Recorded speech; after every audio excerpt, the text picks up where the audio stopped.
लेकिन यहाँ पर और बहुत सी बातें देखिए दिखाएंगे। यत्तु वेदांति ब्रुवाणाम आधुनिकस्य मायावादस्यत्र लिंगम दृश्यते तत्तेषामपि विज्ञानवाद्येकदेशीतया युक्तमेव।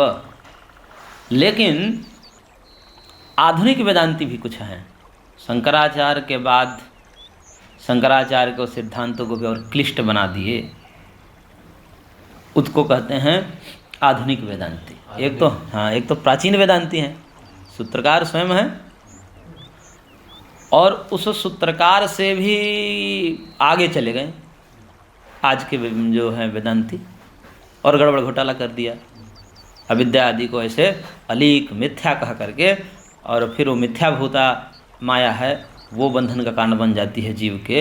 इस प्रकार से बहुत बड़े बड़े ग्रंथ लिखे, उसी को आधुनिक वेदांति का था। और उन्होंने सांख्य का खंडन किया, क्योंकि सांख्य जो है वो माया को मानता है, सदरूप मानता है। तो इस प्रकार से जो है उन आधुनिक वेदांतियों को भी जो लिंग रूप में इन प्रकरणों में कुछ एक रूप में आधुनिक वेदांती के भी सिद्धांत परिलक्षित हो रहे हैं कि आधुनिक वेदांती भी ऐसे मानते हैं, बौद्ध जैसे ही मानते हैं, इसलिए उनको प्रच्छन्न बौद्ध भी कहा जाता है। शंकराचार्य को भी प्रच्छन्न बौद्ध ही कहा जाता है, वेदांती। शंकराचार्य, हाँ, शंकराचार्य उनके चेले चपाटी। तो शंकराचार्य भी उतना नहीं बोले जितने उनके चेला चपाटी बोल दिए। उन्होंने वेदांत के ऐसे ऐसे ग्रंथ लिखे, पंचदशी आदि, उनमें खूब उन्होंने अर्थ का अनर्थ इधर से उधर करने का प्रयास किया है।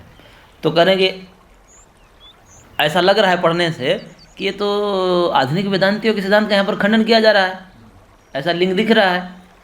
तो उनको भी कह रहे हैं कि तेषाम अपि, ऐसे आधुनिक वेदांतियों को भी विज्ञानवादी के एक देश मान करके, एक शाखा मान करके उसका भी खंडन समझ लेना चाहिए कि भाई उनका भी इसी में खंडन हो गया।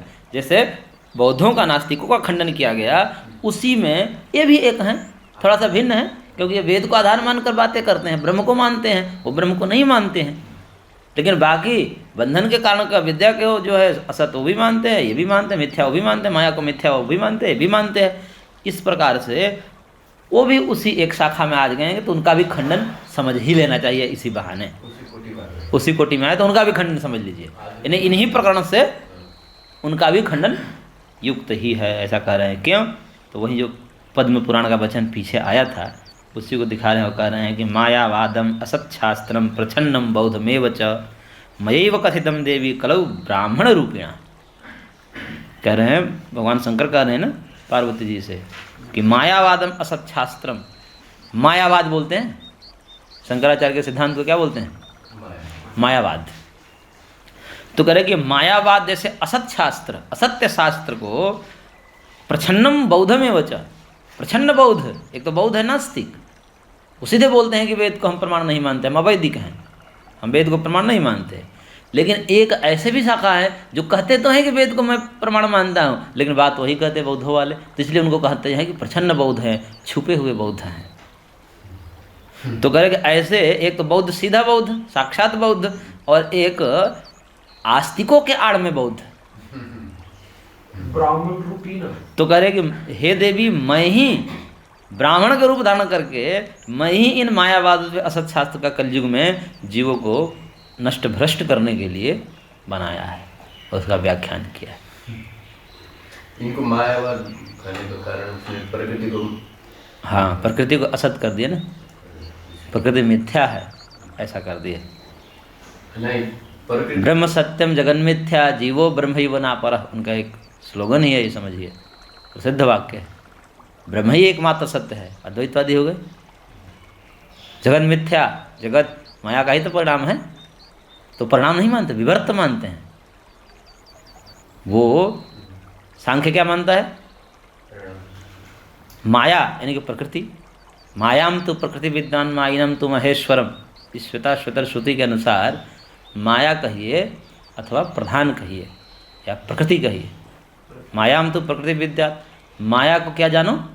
प्रकृति जानो। यानी कि जहाँ जहाँ भी शब्द आया है माया शास्त्रों में, मतलब प्रकृति है।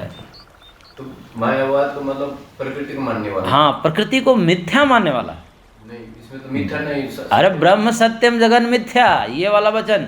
तब तो इनको मायावाद नहीं बोलना चाहिए था। किनको शंकराचार्य मायावाद क्यों बोलते? कहा जाता है उनको?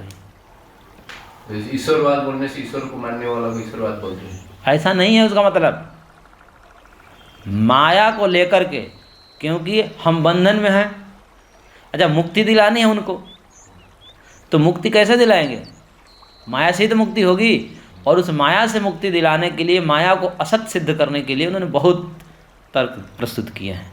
तो इसलिए उनको मायावाद कहा जाता है कि माया का ऐसे स्वरूप बना दिए कि मानो ये कुछ है ही नहीं, न सत्य है, न असत है, न सत अभय रूप है, अनिर्वचनीय है, मिथ्या है, ऐसा कह करके उन्होंने किया है। तो माया के ऐसे असत स्वरूप बताने के लिए जो उन्होंने ताना बाना रचा, इस कारण से उनको मायावाद कहा।